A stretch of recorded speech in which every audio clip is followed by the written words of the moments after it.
So now, I want to ask you when you did when you were doing the bodyguard gimmick, because I've been critical of Braun Breaker's position as the bodyguard role, right? And you were correcting me and saying, no, no, no, he's in a main event angle. So did you see yourself positioned that way, that you would break out of that and stand on your own in the ring? Forget about champion, just making a name for yourself? I had no idea what was going to happen.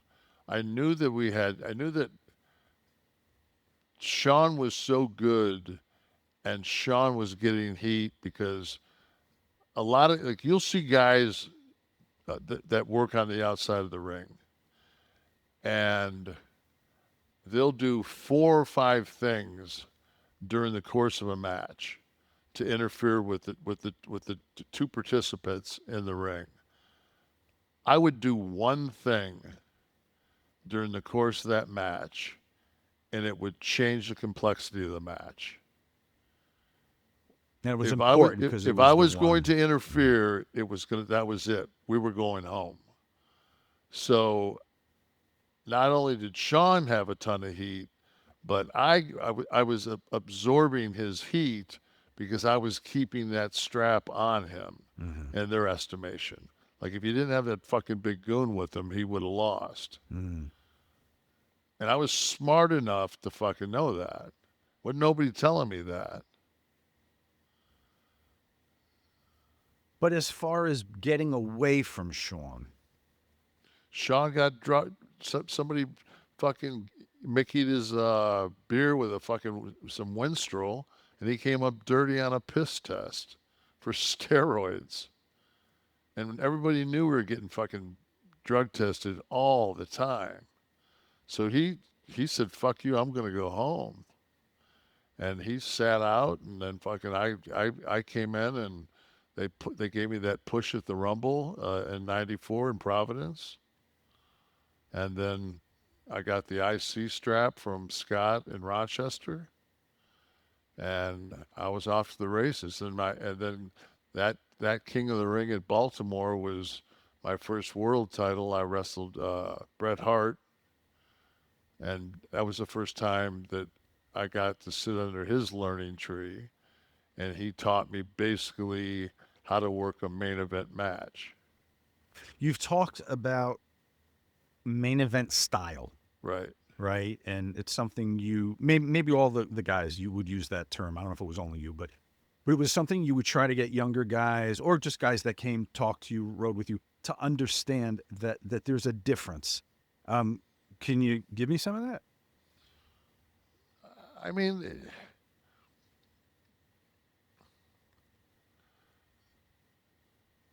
It's keeping something in the reserve, right? Not spending it all. That's I know that was always well, part of it, so that you could. but it's also it's not like not having a hockey fight, not both guys throwing 10 punches back and forth to each other, and neither one of them selling it. It's a guy like Brett would hit me. He hit me the second time. He'd rock me. Third time, I'd say, watch the right. And I'd fucking swing it as hard as I could right at his head. And if he didn't duck out of the way, it was going to kill him. Wasn't none of this shit where you see this shit with guys doing this and sending somebody off the rope and you fucking like when I sent somebody off the rope and I told them to duck it, they better fucking duck it because I wasn't if you didn't duck it, you were gonna get fucking clobbered. You were going to get it right, yeah. And that's just I mean that's if it's not fucking how much you do, it's how you do those few things. When You know, you were, there's a huge difference between watching Ali and watching George Foreman. Yet, if you ever read the book The Greatest, fucking Ali was fucking he was concerned about two people in his fucking career, Sonny Liston and George Foreman. Those are the two people that I mean. So when you had to work Sean and such disparate styles, you sometimes would see. I always hated when it was like Andre versus Stud because they were going to be too similar in style because they were giant guys, or like Typhoon versus Kamala. You know where it's not going to go. So that means Right. you know where it's going to go. So you've got Kev, you get Diesel, and you get Sean, who's like wildly athletic and flips around like a fucking And it's monkey. one of the 5 storylines. You have David versus Goliath. Right. Right. So I think that's why when people saw that's where it was going to go, I think that was part of the excitement too. If fans were that smart, I then think that was always the importance of when I was Sean's bodyguard. I never moved fast because Jason didn't move fast, except one movie that sucked. Frankenstein didn't move fast. I mean, fucking, you could have stopped and cooked a meal by the time the mummy got to you. Like, when you think about like the famous monsters are fucking, the killers in those movies, they move slow, and I always, my psychology was always to work like you're. And I remember when I was with Big Show, I was working with Paul, and I just would say, when we worked together, like, you need to work like a bear, like cut the ring off and get.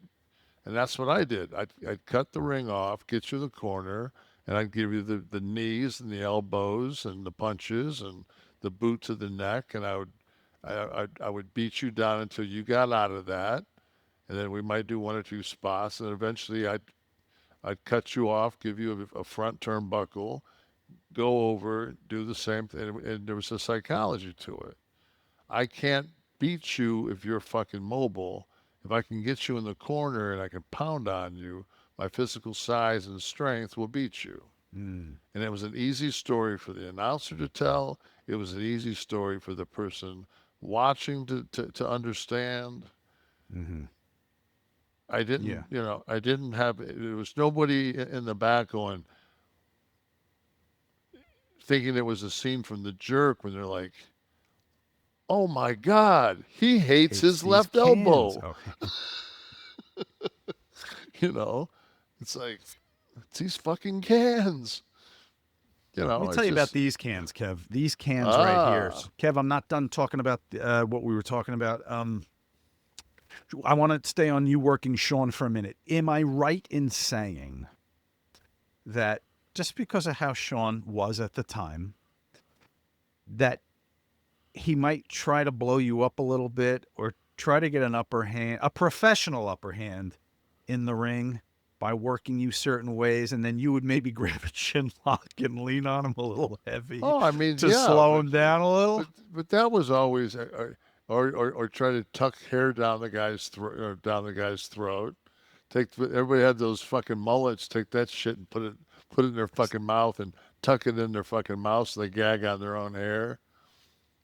So just But a little friendly competitiveness. it was more of a rib. Like, I never did it. I mean, I needed him out there. Mm-hmm. Like, there's no way I was gonna. I mean, I needed Shawn out there, and the beauty with Shawn Michaels was, like, he could do all the athletic things, but man, like, he was a prick, and he had that prick mode, and he could shift in the prick mode, and when he threw his punches looked. I mean, I think that's one of that whole era of guys, because I've seen it come through, and most of the guys in that era, man, through, like, you look at Taker, you look at Triple H, you look at, of course, Scott, like Shawn Michaels, like, those guys threw fucking Brett. They threw great punches. Is it a lost art, the punch? It's, yeah, because for us, you not like babyface never threw the first punch. That was like rule 101. And but it wasn't something we did while we pushed a guy to the rope. We punched the guy one time, he staggered to the ropes, like fell back into the ropes, and then you took him and you sent him off. Like Mm. I was watching the other day. I forget who was working, but they did like my pet peeve. Like they stopped the guy 4 feet from the rope instead of just picking him up and sending him across the rope. They picked him up and backed him all the way into the ropes and then sent him off. Okay, right. And it's just like, and that was one of the things that I learned early in my career was if I can stop you in the middle of the ring and throw you into a turnbuckle, I'm one step from that turnbuckle.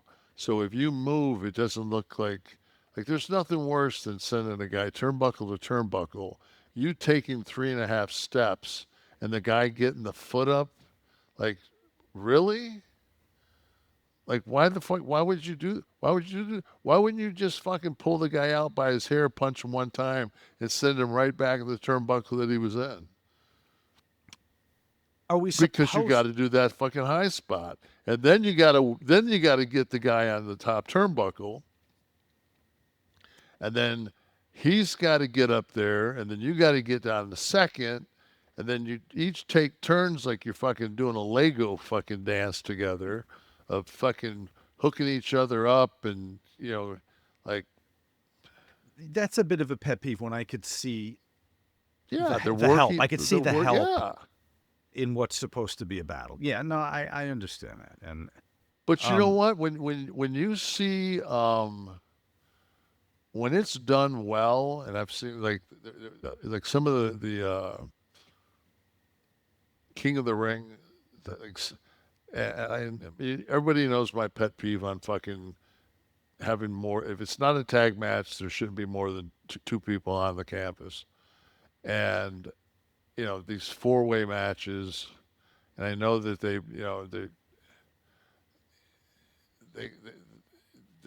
there's like a formula that they do now drives me fucking insane. Um, but when the spots are done well and everything does click right and nobody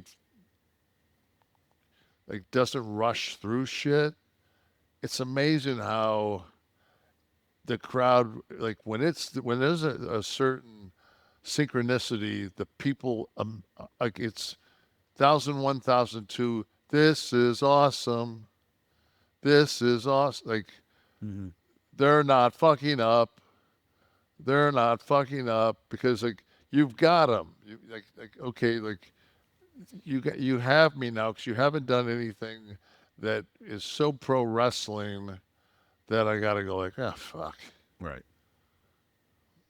Yeah. Was Sean your best opponent? Let's talk about the match. The matches. Did you leave the It took ring? it took me it took me longer to have a great match with Sean than it did with Brett. Hmm. Took you longer that night, or longer in the program? In the process. Okay.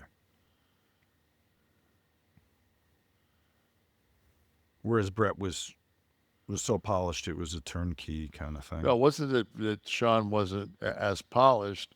It's just that you had to. Brett wasn't going to um,